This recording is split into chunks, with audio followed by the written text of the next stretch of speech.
سلطان محمود غزنوی کا ایک محبوب مشیر تھا ایاز، اور بادشاہ اس سے بہت سارا پیار کرتا تھا، بہت محبت کرتا تھا۔ باقی جو وزیر تھے، مشیر تھے، آیان سلطنت تھے، وہ حسد کرتے تھے کہ اس میں کون سی خوبی دیکھ لی بادشاہ نے کہ اس سے خاص طور پہ پیار کرتا ہے۔ تو گاہے گاہے ان کا حسد ان کی باتوں سے، ان کے عمل سے ظاہر ہوتا رہتا، اور بادشاہ اس کا ملاحظہ کرتا۔ اور کبھی کبھی جو ایاز ہے اس کی خوبیاں اور اس کے جو کمالات ہیں اس کو عیاں کرتا تاکہ ان کو پتہ چل جائے کہ یہ وہ خاص وصف ہے اس کے اندر جس کی وجہ سے میں اسے خاص محبت کا مقام دیتا ہوں۔ ایک دن بادشاہ نے بڑے دربار میں اپنی مٹھی میں موتی لیے، قیمتی موتی تالاب میں پھینک دیے، اور جتنے بھی وزیر تھے سب کو باری باری کہا کہ ان موتیوں کو نکال کے لاؤ، اور دیکھو کہ تمہارا لباس نہیں بھیگنا چاہیے، تمہارے بدن پر پانی تک نہیں لگنا چاہیے۔ تو انہوں نے کہا کہ یہ کیسے ہوگا کہ تالاب کی تہہ سے موتی نکال کے لائیں اور کپڑے بھی بھیگے نہ ہوں، گیلے نہ ہوں، اور بدن بھی گیلا نہ ہو اور بدن بھیگے بھی نہ، تو یہ کیسے ہو سکتا ہے؟ پھر دوسرے کہا، اس نے بھی معذرت کی کہ یہ کیسے ہو سکتا ہے، شرط ہی آپ نے ایسے رکھ لی کہ موتی تہہ سے نکال کے لانے اور بدن بھی بھیگنے نہ پائے، لباس بھی گیلا نہ ہو، تو یہ کیسے ہو سکتا ہے؟ تیسرے کو، چوتھے کو، پانچویں کو، سب کو کہا، سب نے یہ کہا کہ یہ ممکن نہیں ہے۔ ایاز کو بلایا، کہا یہ موتی نکال کے لاؤ، اور سنو تمہارا بدن بھی نہیں بھیگنا چاہیے، تمہارا لباس بھی گیلا نہیں ہونا چاہیے۔ اس نے فوراً چھلانگ لگائی، موتی نکالے، بادشاہ کے سامنے پیش کر دیے۔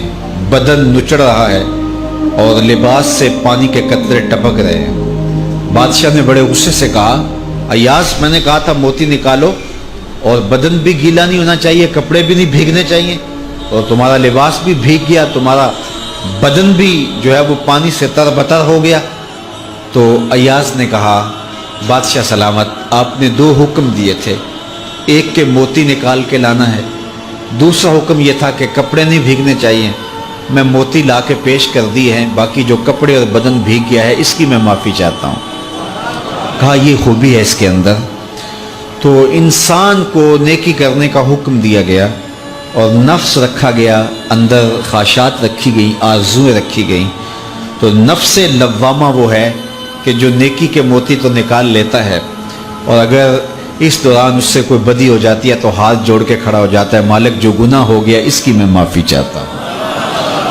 تو اللہ کہتا ہے مجھے اس نفس لوامہ پہ پیار آتا ہے جو گناہ کرنے کے بعد میرے حضور شرمندگی کا اظہار کرتا ہے۔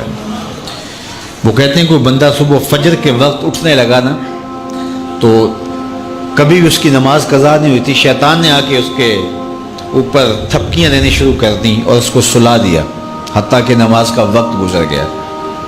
ادھر سورج طلوع ہو گیا تو شیطان کا کام مکمل ہو گیا، وہ اٹھا تو دیکھا سورج چڑھ گیا ہے، تو اس نے جلدی جلدی وضو کیا، مصلی بچھایا، قضا نماز پڑھی، اور بار بار روئے اور اللہ سے معافی مانگے کہ میرے مالک میری نماز چلی گئی، میں نے جیسے بھی قضا پڑھ لی تو قبول کر لے۔